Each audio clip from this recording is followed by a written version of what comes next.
Joining us live is Shadow Assistant Treasurer Stephen Jones. Stephen, should the federal government be pitching in right now? Oh, absolutely they should. It's only a few months ago that the Prime Minister said we're all in this together. But it seems when he was saying we're all in this together, he didn't mean Victorians who are now struggling through their fourth lockdown. We're not asking the Commonwealth to take complete responsibility, but surely an extension of a JobKeeper or a JobKeeper-like payment to assist all of those workers, particularly the 1 in 5 casual workers who have got no support throughout this lockdown, no income through that period. And let's not forget, we don't want to have a situation where we are forcing workers to make a choice between doing the right thing by way of public health or doing the right thing by keeping food on the table and a roof over their head. That's a terrible choice for somebody to have to make. Absolutely, the Commonwealth should step in. Josh Frydenberg argues that the Commonwealth has already spent $45 billion on Victoria with more direct support per capita than any other state. Don't they need to draw a line somewhere? Oh, look, this is more of the job finished type of response that we're getting from Scott Morrison and Josh Frydenberg. The job isn't finished until everyone's vaccinated, until hotel quarantine is fixed, until we've rid our country of this horrible scourge of COVID-19, until aged care facilities are no longer having life-threatening outbreaks. It's simply not good enough for the Prime Minister or Josh Frydenberg to say our job is to put out press releases and it's the state government's job to do all the hard work and the heavy lifting. I think we need a cooperative approach with the Commonwealth playing a role.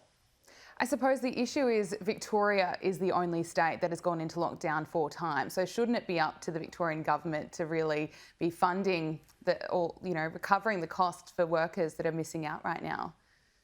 Yeah, look, yesterday the Victorian government said they were going to put in place a business support package. I welcome that. I think small businesses who are struggling in Victoria will welcome the fact that there will be some relief there. But let's just remember, this outbreak started because of a failure in hotel quarantine in the state of South Australia. So somebody moving from hotel quarantine in one state into another state. I think that underscores the nature of the fact that this is not a problem that starts or finishes within any one state. It's a national problem.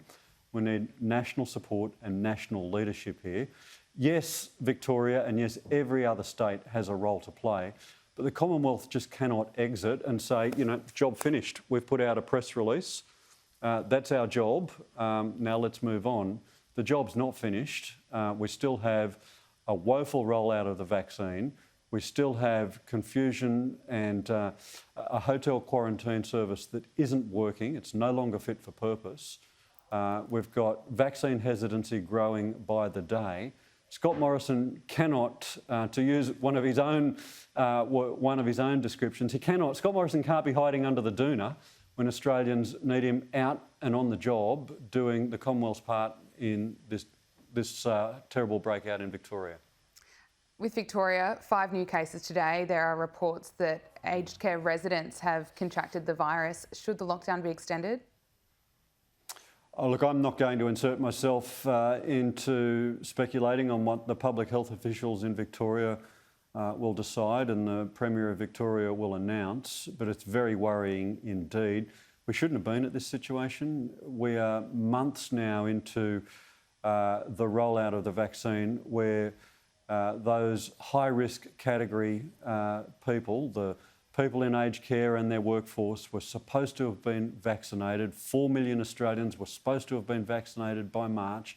It has not happened. It's just another example of press release without follow-through. Look, we've got to get on top of this aged care and we've got to learn. Firstly, we've got to contain it in Victoria, but ensure that the same problem isn't breaking out in other parts of the state. All the more reason why we need to fix up the rollout of the vaccine, sort out hotel quarantine, get confidence in the community up by ensuring that we have a proper advertising campaigns about the urgency and the importance of getting the vaccination, every individual getting the vaccination, and ensure that we're dealing with these long-term issues at the same time. Aged care, very, very vulnerable, Commonwealth responsibility. We've got to get this back on track. Just turning our attention to New South Wales now, Chris Minns is expected to battle it out with Michael Daly for the New South Wales Labor leadership. Who do you think is going to win?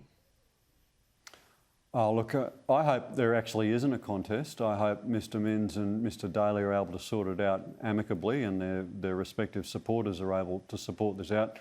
This is something that the Labor Party doesn't need. It's certainly a distraction that we don't need. We're not out of the woods on the pandemic. In any state, we're not out of the woods. We should be focusing on the people of Australia, not on ourselves.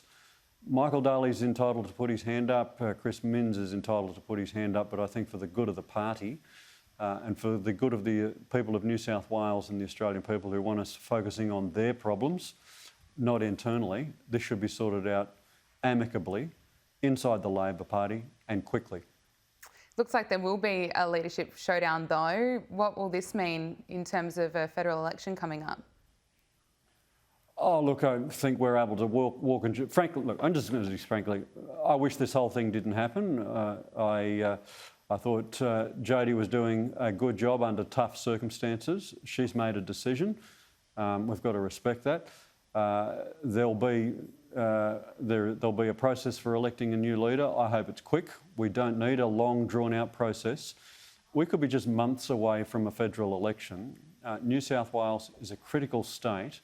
Frankly, we want the party members in New South Wales focused on electing Anthony Albanese as the next Prime Minister of Australia, not sorting out an internal battle for who's going to be the next Labor leader in the New South Wales Parliament. The number one objective in Labor at the moment should be focusing on the next federal election, which is only months away, not internal issues.